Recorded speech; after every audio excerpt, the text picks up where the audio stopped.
Yang saya hormati Ibu Ayu Maulidah MPD selaku fasilitator. Yang saya hormati Ibu Sri Mulyati Esfood MPD selaku pengajar praktek.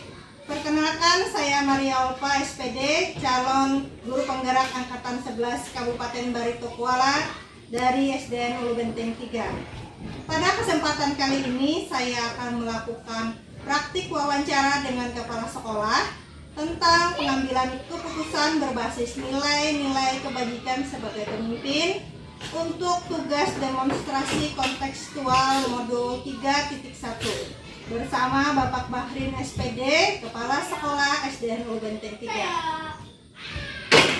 Pada video ini saya akan melakukan kegiatan wawancara dengan kepala sekolah tentang pengambilan keputusan berbasis nilai-nilai kebajikan sebagai pemimpin. Berikut ini wawancara saya dengan kepala sekolah SDN Ulu Benteng 3, Bapak Bahrin SPD. Selamat menyaksikan. Bagaimana kabar Bapak hari ini? Alhamdulillah. Begini Bapak, apakah Bapak ada waktu luang hari ini? Ya, alhamdulillah hari ini ada kesempatan. Silakan kalau ada alasan yang seperti yang Ulun sampaikan kemarin bahwa hari ini saya akan mewawancari Bapak terkait pengambilan keputusan berbasis nilai-nilai kebajikan sebagai pemimpin, Bapak. Ada beberapa pertanyaan yang akan saya ajukan kepada Bapak. Yang pertama, selama ini bagaimana Bapak dapat mengidentifikasi kasus-kasus yang merupakan delik etika atau bukan moral? Ya, alhamdulillah beberapa kasus yang intern sekolah yang utamanya kita ada hal-hal yang berseberangan dengan keadaan kita, namun dengan satu kebijakan yang kita anggap positif, perlu adanya memilah ataupun memilih kasus-kasus yang seharusnya kita ataupun wewenang kita dalam hal mengambil satu keputusan yang tidak merugikan dari pertama kita dari pihak sekolah atau dari pihak orang tua siswa. Nah, jadi kasus-kasus yang boleh dikatakan dilema yang menjadi bahasa banyak boleh dikatakan artinya menjadi pertentangan antara dua kemauan, dua keperluan itu. Namun dalam satu keputusan kita mengambil yang lebih resiko, lebih banyak kebaikannya dan lebih mengutamakan kebersamaan. Kemudian pertanyaan berikutnya, selama ini bagaimana Bapak menjalankan pengambilan keputusan di sekolah Bapak, terutama untuk kasus-kasus di mana ada dua pertentangan kepentingan yang sama-sama benar atau sama-sama mengandung nilai kebajikan? Dalam satu pengambilan keputusan, seorang kepala sekolah tidak selamanya memutuskan sendiri. Jadi kita melihat satu kasus dulu, mencermati, meneliti atau menganalisis, kemudian kita memperhitungkan kebaikan, kekurangan dan kelebihannya. Nah, dalam satu keputusan kita juga memberikan banyak-banyak, artinya banyak samping guru-guru juga, namun keputusan akhir kan berada pada seorang kepala sekolah. Jadi kepala sekolah tidak bisa mengambil satu keputusan yang menurut perasaan saja. Nah, jadi kita harus mempertimbangkan kebaikan atau positif dan dukungan yang baik. Jadi keputusan itu diambil harus tegas dalam artian walaupun dirasa awal kurang keseluruhan gitu kan. Namun pada akhirnya artinya kita menyadari semua bahwa keputusan itu merupakan satu yang terbaik dan tidak merugikan orang lain.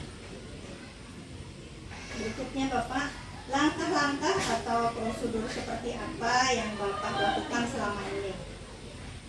Adapun langkah-langkah dalam mengambil satu keputusan, pertama kita melihat dulu kasus yang terjadi apa, berat ringannya apa, kemudian diidentifikasi, dianalisis, kemudian diperhitungkan kekurangan atau kelebihannya.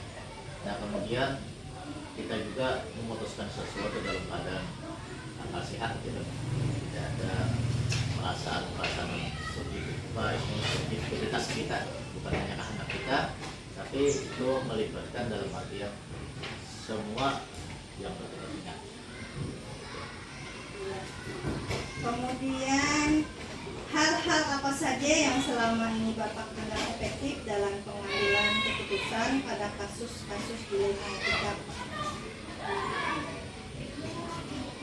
Dalam satu pengambilan keputusan yang lebih efektif itu, pertama kita di samping harus mencermati kasus, kita menghadirkan orang-orang yang berkepentingan lah, yang ada keperluan, dan memberikan satu pencerahan. Karena keputusan ini kalau sudah diputuskan kan itu sudah punya risiko, tapi kita mengambil risiko yang paling ringan, yang dapat mudah-mudahan diterima oleh pihak yang mempunyai kasus-kasus tertentu. Apalagi dalam hal keputusan di sekolah, itu kita mempertimbangkan yang lebih mengutamakan kebaikan baik di sekolah maupun dari orang atau orang siswa tadi. Kemudian hal apa saja yang selama ini merupakan tantangan dalam pengambilan keputusan pada kasus-kasus di lingkungan kita, Bapak? Ya, tantangan kita satu waktu, karena dalam keseharian kita di samping tugas sebagai kepala sekolah, katakanlah juga tugas keluar di sekolah. Jadi kadang-kadang kita mencari waktu-waktu tertentu yang diperhitungkan dalam artian tidak membebankan kepada berbagai pihak gitu.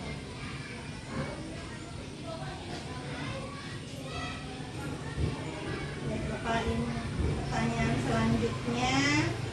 Apakah Bapak memiliki sebuah tata kelola atau jadwal tertentu dalam sebuah penyelesaian kasus di lingkungan kita?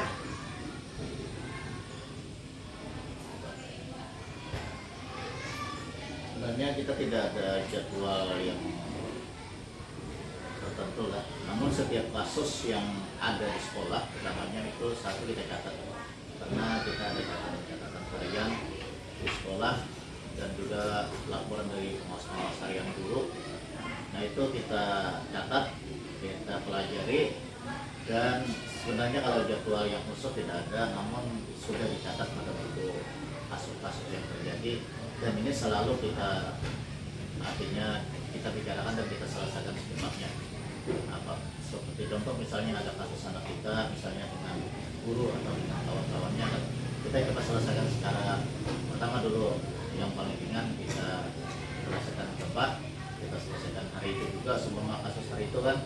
Nah kalau kasusnya ini menyangkut beberapa orang termasuk di luar daripada keluarga sekolah, kita mencermati dulu, membicarakan dulu kapan waktunya. Nah ini walaupun jadwal tertentu tidak ada, namun kasus itu sudah dicatat pada buku catatan khusus dari kepala sekolah.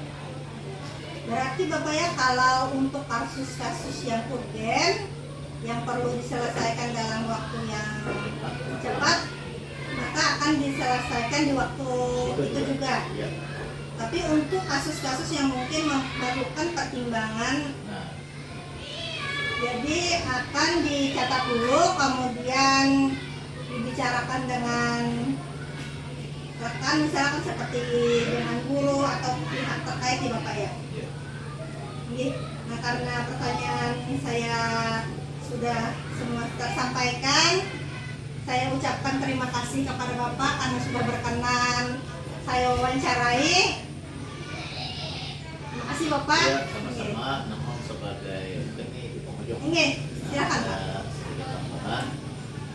Adapun kasus apa saja yang terjadi di sekolah, sebenarnya itu dalam artian yang tidak membahayakan ataupun yang membahayakan, itu sesuai dengan porsi yang ada, dan kewenangan daripada kepala sekolah, dan kepala sekolah pun artinya tidak otoritas lah, dalam artian tidak punya wewenang sendiri. Kalau kasus-kasus yang dianggap rumit dan ya boleh dikatakan agak besar, itu kan kita bicarakan dan kita pertimbangkan sebaik-baiknya, dan kita berharap setiap kasus-kasus yang ada mudah-mudahan bisa teratasi. Kemudian kalau urusan kedinasan sekolah misalnya kita bisa selesaikan di sekolah, kalau urusan ini nyangkut di masyarakatan, kita melibatkan orang-orang politik yang bisa memberikan solusi ataupun pencerahan kepada kita sebelum kita mengambil satu keputusan. Terima kasih. Terima kasih Bapak atas kesediaan Bapak. Hari ini saya wawancarai, saya ucapkan terima kasih. Assalamualaikum warahmatullahi wabarakatuh. Waalaikumsalam warahmatullahi wabarakatuh. Assalamualaikum warahmatullahi wabarakatuh. Pada video ini saya akan mempraktikkan wawancara dengan kepala sekolah tentang pengambilan keputusan berbasis nilai-nilai kebajikan sebagai pemimpin untuk memenuhi tugas demonstrasi kontekstual modul 3.1 bersama kepala sekolah SD Angkataya Ibu Ermingwati SPD. Selamat menyaksikan.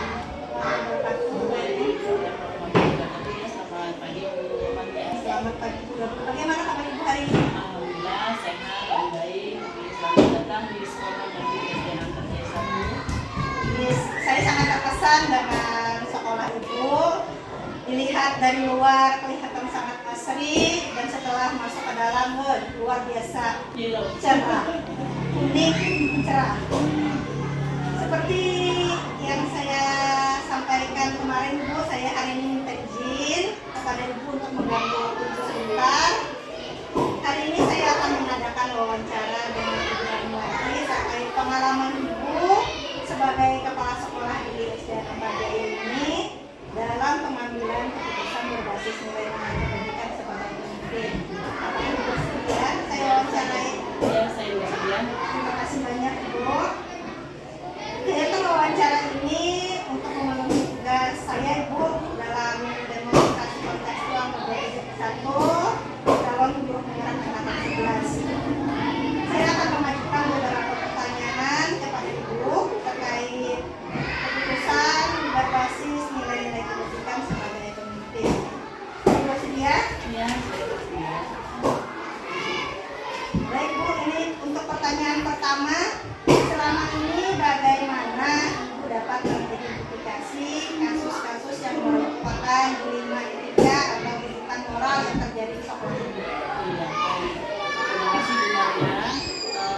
Sebelum kita mengidentifikasi, dilema etika itu terjadi ada 2 atau lebih tampak benar atau masing-masing memiliki konsepsi etis yang berbeda. Tidak ada yang sebenarnya benar atau salah. Dan kehidupan moral sering melibatkan tekanan untuk bertindak dengan cara bertentangan dengan nilai-nilai moral seseorang. Nah, ini bisa datang dari teman, guru, ataupun hubungan di sekolah. Situasi yang menjadi tanda dilema etika di sekolah ini itu bisa pribadi, tanggung jawab umum. Bisa seorang siswa harus memilih membantu temannya menyontek atau dia memberitahu kepada guru. Nah, itu dilema etika dari anak. Di lain pihak dia ingin menyampaikan ke guru kalau temannya sedang menyontek. Nah, di lain pihak dia ingin menolong temannya yang kesulitan. Nah, itu kan jadi etika untuk anak. Nah, untuk anak ini. Nah, kalau misalnya untuk guru misal guru itu kan melihat dari anak itu melakukan kesalahan. Di sini dia mau menyampaikan kepada sekolah bahwa anak ini melakukan kesalahan. Sedangkan di lain pihak dia merasa kasihan dengan anak ini. Jadi kita untuk mengidentifikasi masalah ini kita harus benar-benar teliti. Karena dilema benturan antara Iya, pribadi dengan peraturan yang Nah, itu ada. dia, betul. Pertanyaan kedua, Bu. Iya. Selama ini bagaimana Ibu menjalankan pengambilan keputusan di sekolah Ibu, terutama untuk kasus-kasus di mana ada dua kepentingan yang sama-sama benar atau sama-sama mengandung nilai kebajikan? Ada beberapa contoh kasus yang kita alami, itu bisa yang kayak tadi ya, yang jelas kasus itu menyontek ya, bukan kasus yang memang sebenarnya dialami semua sekolah ya anak-anak. Nah, kita tahu anak itu kan menyampaikan temannya menyontek, tapi sebenarnya dia takut temannya kena sanksi dari sekolah, karena kan dia memilih antara pribadi dengan peraturan. Nah, gitu. Jadi kita dalam keadaan ini kita harus lebih bijaksana sebagai guru mengambil keputusan bagaimana kita menangani anak yang menyontek, kan kayak apa kita supaya perbuatan yang seperti itu jangan terulang lagi.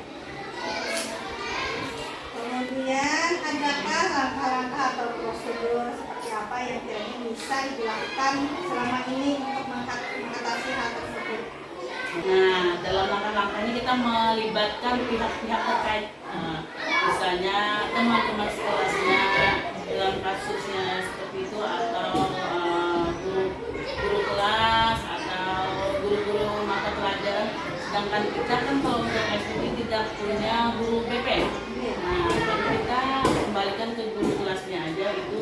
Misalnya dapat untuk melibatkan siswa, guru, orang tua secara yang sehat, melibatkan pihak yang berdampak pengambilan keputusan, tidak hanya membantu memberikan perspektif, tapi juga meningkatkan rasa kepemilikan terhadap keputusan yang kita ambil. Jadi kita bertanggung jawab bersama dalam keputusan yang kita ambil. Untuk kasus yang ringan seperti itu tadi kita serahkan ke wali kelas.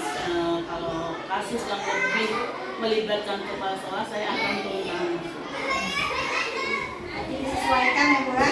Iya, kasus Dengan yang urgensinya. Iya, ketika wali kelas itu masih sanggup menyelesaikannya, kita berikan kesempatan untuk beliau menyelesaikan. Kalau beliau sudah angkat tangan, kita meminta bantuan kita ke sekolah dan teman-teman lain, kita akan bantu. Kemudian pertanyaan berikutnya, hal-hal apa saja yang selama ini Ibu lihat efektif dalam pengambilan keputusan pada kasus-kasus di Mengambil keputusan dalam kasus pidana ini di sekolah ini adalah proses kompleks ya, karena melibatkan nilai-nilai moral yang saling bertentangan. Namun ada beberapa hal yang kami anggap efektif untuk membantu membuat keputusan yang adil dan etis. Misalnya pendekatan kolaboratif, bisa melibatkan guru, staf, dan warga sekolah, orang tua. Masing-masing pihak membawa persepsi yang berbeda dengan membantu mengembangkan berbagai dimensi pendidikan. Diskusi terbuka. Nah, diskusi terbuka dengan apa yang kita alami, kita akan diskusikan bersama. Atau menggunakan prinsip-prinsip etika, yaitu kan menggunakan nilai-nilai kebajikan seperti keadilan, kejujuran, tanggung jawab, dan empati. Berarti berkolaborasi kita ya, berarti melibatkan mereka yang ada di dalam kasus tersebut untuk menyelesaikan permasalahan itu Betul sekali, ya. secara berdiskusi, secara bersama-sama agar keputusan yang diputuskan itu akhirnya berdampak baik bagi kedua pihak. Iya, betul sekali, ya. Sehingga tidak ibaratnya mencari jalan terbaik yang dampaknya tidak besar. Kemudian apakah Ibu memiliki sebuah tata kelola atau jadwal tertentu dalam sebuah penyelesaian kasus dilematika? Apakah Ibu langsung menyelesaikan di tempat atau memiliki sebuah jadwal untuk menyelesaikannya dalam bentuk tertentu? Kalau jadwal itu kita lihat lagi Bu, lihat lagi kasus itu seperti apa. Seperti saya sampaikan tadi, kalau memang kasus itu masih bisa diselesaikan dengan waktu singkat, urgensi ya, yang waktu singkat dengan kasus yang ringan, kita silakan menyelesaikan dalam waktu itu.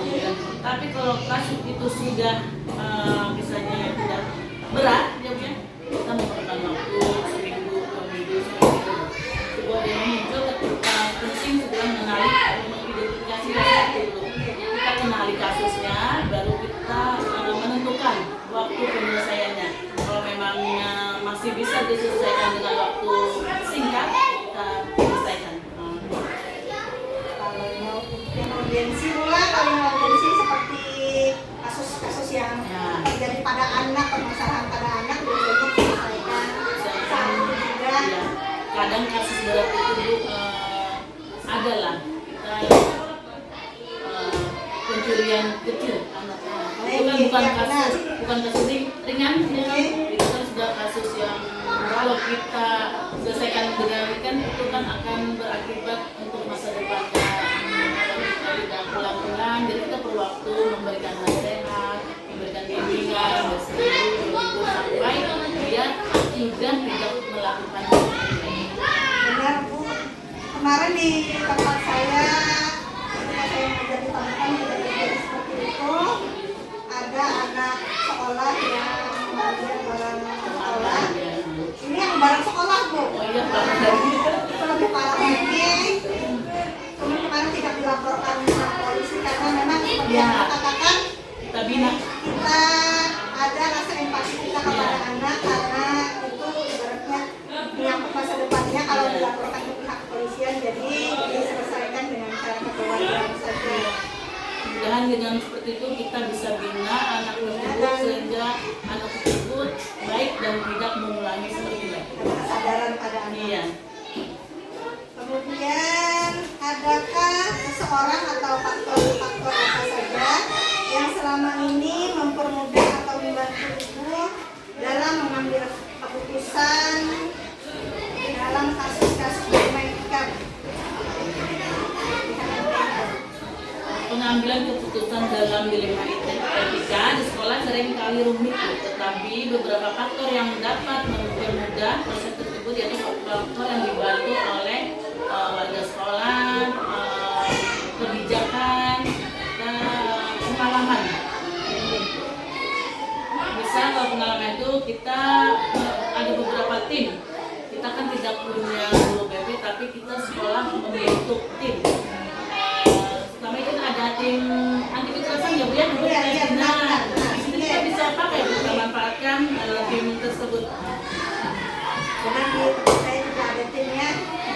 Jadi kalau ada permasalahan terutama menyangkut anak-anak di sekolah, biasanya seperti yang mengatakan tim itulah yang menjadi kita dimanfaatkan sebagai guru BK yang tim guru BK.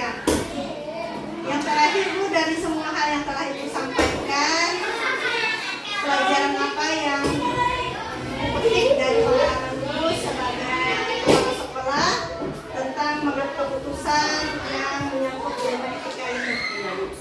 Pengambilan keputusan dalam dilema etika ini di sekolah memberikan banyak pelajaran penting yang bisa dijadikan pedoman untuk menghadapi situasi serupa. Dan karena kita sudah pernah mengalami kasus itu, kalau kita terjadi terulang kembali, kita sudah paham. Nah, ini misalnya kita juga mengambil keputusan ini, berikut ada beberapa utama yang bisa diambil. Pentingnya mengutamakan nilai-nilai moral. Dua, keputusan tidak selalu hitam putih. Yang ketiga, keterbukaan terhadap perspektif lainnya. Yang keempat, proses yang kita laksanakan transparan dan mudah mengambil keputusan. Dan yang kelima itu kesabaran. Nah, itu penting Bu, kesabaran kita sebagai pendidik, sebagai kepala sekolah dalam mengambil keputusan yang beretika.